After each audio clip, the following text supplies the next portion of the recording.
ऊर्ध्वपुंड श्री वैष्णव की पहचान और निष्ठा का चिन्ह।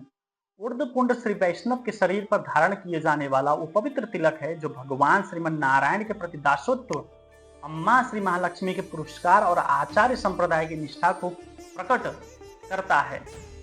हम श्री वैष्णव प्रतिदिन ऊर्ध्वपुंड धारण करते हैं और ये हमें प्रतिदिन स्मरण कराता है हम भगवान के हैं, भगवान के लिए हैं और भगवान की सेवा कैंकर ही हमारे जीवन का प्रयोजन है।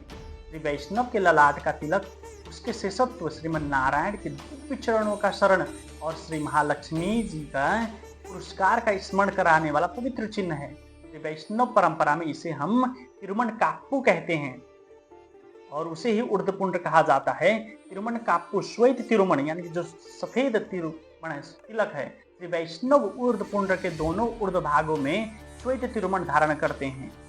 इसे नीचे से ऊपर की ओर लगाया, जब भी लगाएं तो नीचे से ऊपर की ओर लगाएं, इसीलिए भी इसे ऊर्ध्वपुंड कहा जाता है, अर्थात ऊपर की ओर उठने वाला पुंड।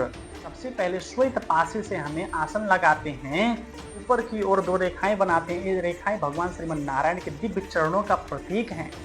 मध्य में श्री चूर्ण, उन दोनों श्वेत रेखाओं के मध्य में श्री चूर्ण धारण किया जाता है जो श्री महालक्ष्मी जी अम्मा जी का उपस्थिति का स्मरण कराता है। श्री चूर्ण दोनों तिरुमन रेखाओं को स्पर्श ना करे, इस प्रकार के बीच में अंतर रखा जाता है।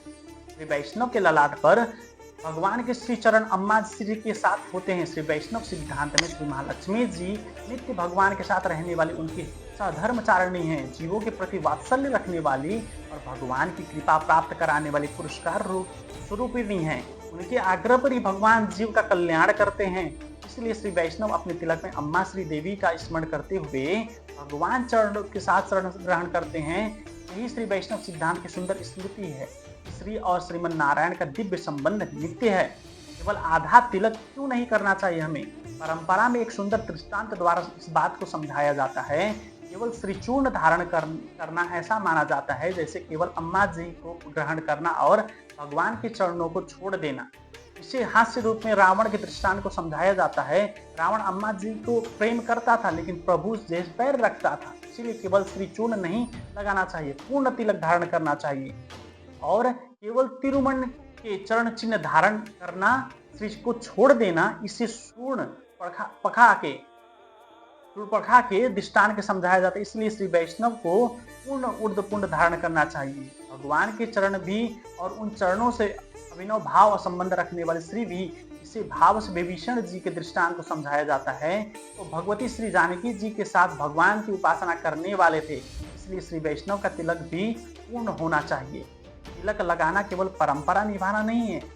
जब श्री वैष्णव अपने ललाट पर ऊर्ध्वपुंड धारण करता है तब वो मानो स्वयं को स्मरण कराता है, मैं स्वतंत्र नहीं हूँ, मैं श्रीमन नारायण का शेष हूँ, प्रभु के दिव्य चरणों की ही मेरे आश्रय हैं और श्री महालक्ष्मी जी का पुरस्कार मेरे लिए परम मंगलकारी है।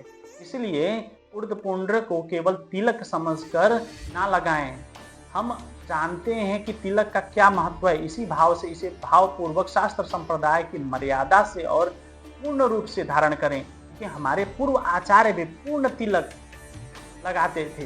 कभी भी आपने पुराने चित्रों में देखा होगा, कभी भी उन्होंने श्री का और केवल श्वेत तिलक का प्रयोग नहीं किया। इसीलिए हमको पूर्ण तिलक धारण करना चाहिए। श्रीमते रामानुजाय नमः। श्रीमन नारायण।